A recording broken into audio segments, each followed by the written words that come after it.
एक तरफ ब्लैक सी में जहाजों की सुरक्षा चिंता बनी है, तो दूसरी तरफ हॉर्मुज को लेकर अनसर्टेनिटी ने सीधे कच्चे तेल के बाजार को प्रभावित करना शुरू कर दिया है।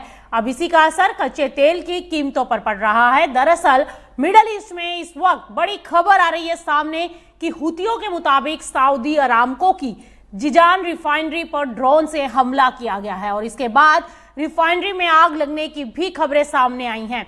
हालांकि सऊदी ऊर्जा मंत्रालय ने आग लगने की पुष्टि की है और बताया है कि आग को बाद में बुझा दिया गया। शुरुआती जानकारी के मुताबिक घटना में किसी के घायल होने की खबर नहीं है।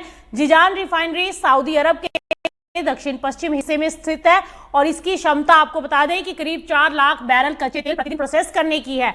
ऐसे में इस तरह के हमले से तेल बाजार की चिंताएं बढ़ना स्वाभाविक है, लेकिन इस हमले की टाइमिंग बेहद अहम है। सिर्फ 2 दिन पहले ही सऊदी अरब ने तुर्की और पाकिस्तान के साथ एक नया रक्षा समझौता किया था और इस समझौते के तहत तीनों देशों में से किसी एक पर सशस्त्र हमला होने की स्थिति को सभी पर हमला माना जाएगा।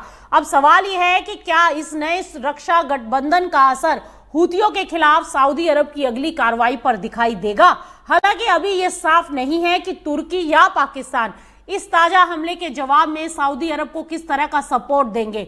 दूसरी तरफ हुतियों ने पिछले महीने सऊदी अरब के खिलाफ लाल सागर में नौसैनिक नाकेबंदी का ऐलान किया था।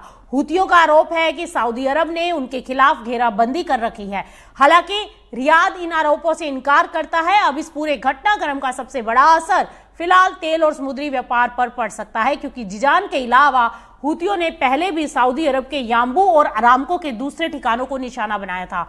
वहीं यमन के लाल सागर तट पर स्थित मोखा पोर्ट पर भी मिसाइल और ड्रोन हमले किए जाने की जानकारी सामने आई है।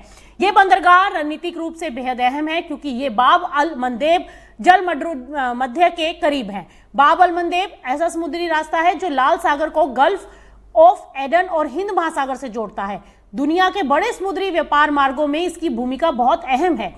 अगर इस इलाके में हमले और समुद्री खतरे यहां से बढ़ते हैं तो जहाजों को वैकल्पिक लंबे रास्तों से गुजरना पड़ सकता है और इससे फ्रेट, इंश्योरेंस और डिलीवरी की कॉस्ट बढ़ सकती है। और पहले से ही स्ट्रेट ऑफ हॉर्मुज को लेकर विदेशी ऊर्जा बाजार में चिंताएं बनी हुई हैं और अगर हॉर्मुज और लाल सागर दोनों प्रमुख समुद्री मार्गों पर दबाव बढ़ता है तो दुनिया के लिए ऊर्जा सप्लाई का रिस्क और बढ़ सकता है। और यही वजह है कि बाजार की नजर अब सिर्फ कच्चे तेल की कीमतों पर नहीं रहेगी, बल्कि सऊदी तेल इंफ्रास्ट्रक्चर, लाल सागर की शिपिंग और बाब अल मंदेब की सुरक्षा पर भी है।